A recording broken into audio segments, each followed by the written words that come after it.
today, Ben Simmons. He's going to require 3 to 4 months of rehab after undergoing back surgery for pain in a herniated disc. Remember, Simmons never played for Brooklyn after being acquired in a trade for James Harden this spring. But sources expect him to be ready, fully recovered for training camp in the fall. Shannon, break this down for us. What do you think all this means? Two things can be true. He was dealing with something mentally. He was dealing with something physically. Skip, how the hell they expect the man to play last week when he's having back surgery this week? What was that all about? Thank you. That was just coming from the team? The team put pressure. Force him? Yes, put pressure on him. Because there's no possible way this man could have played a game if he's going to have back surgery a week later. No possible way. They're like, oh, yeah, he's shown improvement. Yeah, game 3 or 4, stop. He needs to get right mentally because I believe that physically the back surgery skill will alleviate a lot of the pain physically. But it doesn't matter how healthy his back is. It doesn't matter about anything else other than this. Once he gets that right, get his mindset, so you know what, I'm going to attack this rehab process.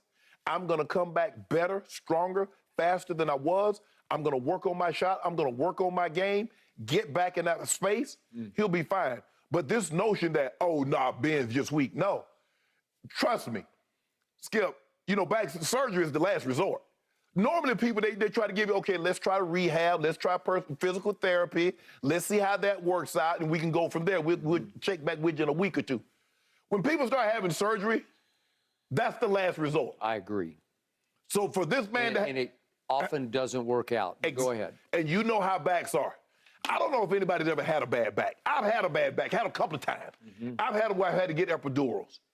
Likewise. If his back was, if he had a herniated disc, there was no possible way. I don't care. Nobody's playing with no herniated disc in their back for no game of basketball because it requires you to be in a chair to move side to side. And when you got that bad back, man, you stiff for the fence post. So I believe Ben had a lot of things going on. Hopefully, this will alleviate the physical, but Skip, we still got to get past that mental part. First question is, how exactly did he herniate a disc? He's not even been playing basketball for a year. I don't know what happened. Was he lifting weight wrong or something, or picked up something at home? Sometimes you can pick up your dog wrong, and that's the end of that. Okay. When I first heard this news, I was pretty surprised by it, but it was a hopeful development to me because it did indicate there was some issue that was actually going on, because there was people thought the man was faking.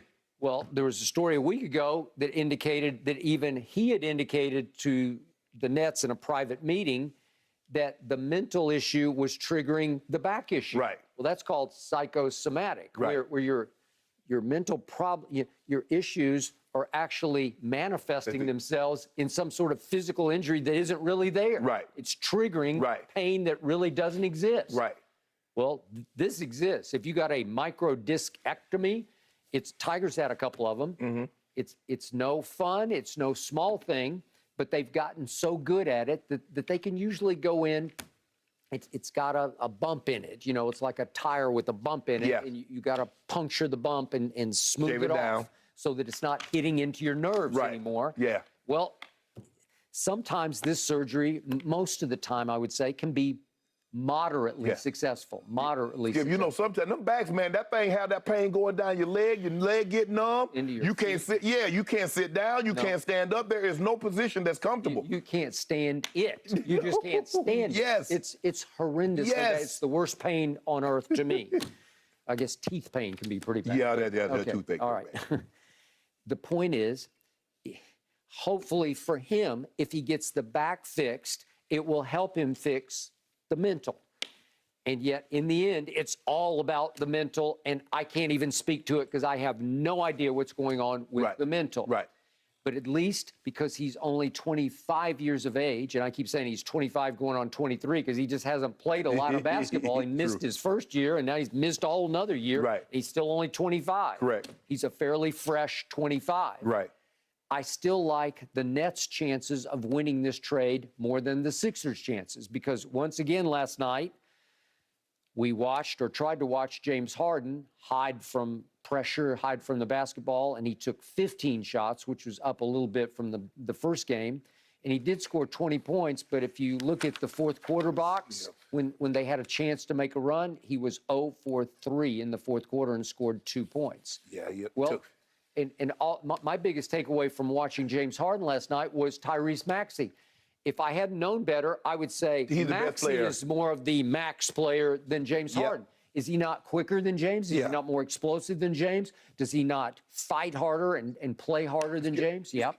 You're not winning a game when James Harden is your third leading scorer and he's supposed to be your second best player. But back to this, Skip.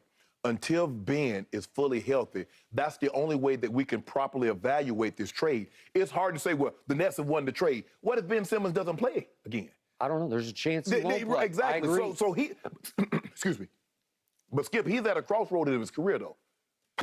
He's going to have to, at some point in time, he's going to have to get back on the floor. He's going to have to get over whatever he needs to get over. And then we can properly and fully evaluate, okay, Skip, you're right, Brooklyn won the trade. Or, I don't know, Skip, because neither one of them has lived up to what we thought they were going to be for the other team. No, I agree. So now James Harden is going to have to go, quote unquote, home to Philly. And from our friend Chris Haynes' report on TNT last night, Joel was telling him, Joel Embiid, that he couldn't even look at his phone because the light was too bright because he's had a concussion. Right. You know, you've been through this, right? I had a fracture. Now, they said he's been. I got surgery like a week after mine. I had what they call, Skip, a complete orbital blowout. It was the doctor described it as me as like, Shannon, if you were in a bar fight and somebody kicked you in your eye with a boot. My whole wall was completely gone. My eye had dropped like 3 millimeters. So I don't know. It was friendly fire from your own From Steve Marks Larrell. I'm blocking down. I'm doubling on a combo block with the tackle. He's pulling around, and I got, I had a wide receiver face mask that I kept. And in the process of him pulling around, his fist goes right through my face mask, hits me right in my eye, and blow my eye socket out. Did you know you were that hurt immediately? I knew it immediately. Okay. It felt like my face exploded. I had injury, Skip. I knew immediately. When I broke my collarbone, Steve Antonopoulos came on the field, He's like, what's wrong, Sharpie? I said, I broke my collarbone. He stuck his hand up under my pad. He felt the bump. Yep. He's like, Sharpie, what's wrong? I said, it ain't good. Okay, so from what you know about the orbital fracture, can Joel play in game 3 or 4? You're dubious and doubtful about that one, right? I am, Skip, but I don't know if he has a blowout. Maybe he just has a small crack in it. You put a mask on. But, Skip, you know how to, Skip, we going for balls. Heads collide. I couldn't play. They wouldn't let me risk it, even though I had a helmet on. I had to wear a shield for the entire year, the following year. Yep. It's a very serious injury.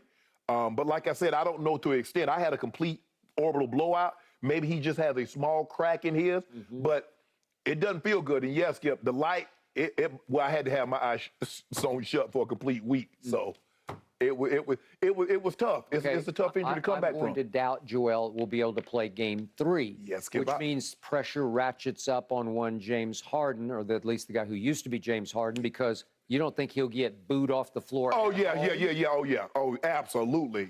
He better, Skip, he better come out and give him a third. Skip, this 12 straight games, he scored less than 25 points in the playoffs. Yep.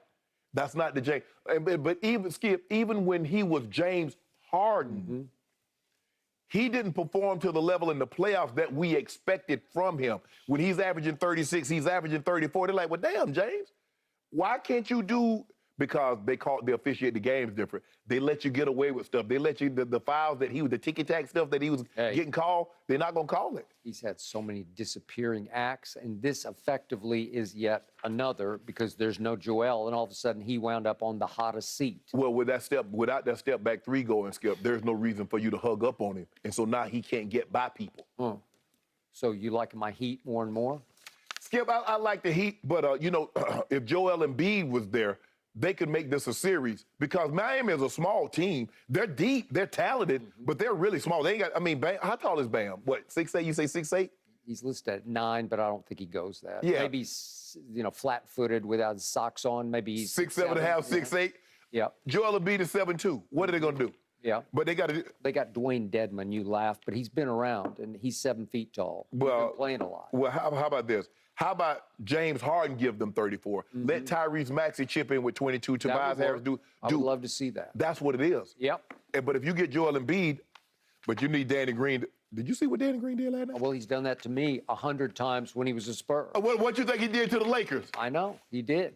And yet, one finals back in 2013, he set the all-time finals record for made threes. And he couldn't miss. Him and Patty Mills, Skip, they couldn't miss. Okay, that was 2013, not 14. Yeah, oh, yeah, 14. You're talking about 14. Oh, yeah, 14. But in 13, he set the record. Yes, that was the one.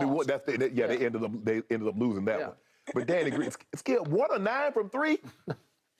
That's Danny Green. And they were bricks, too. I mean, it wasn't like, they're like, oh, man, that thing was in and out. And in game 3, he's liable to go 9 of 10. He is, seriously. He has that, yes. Yep.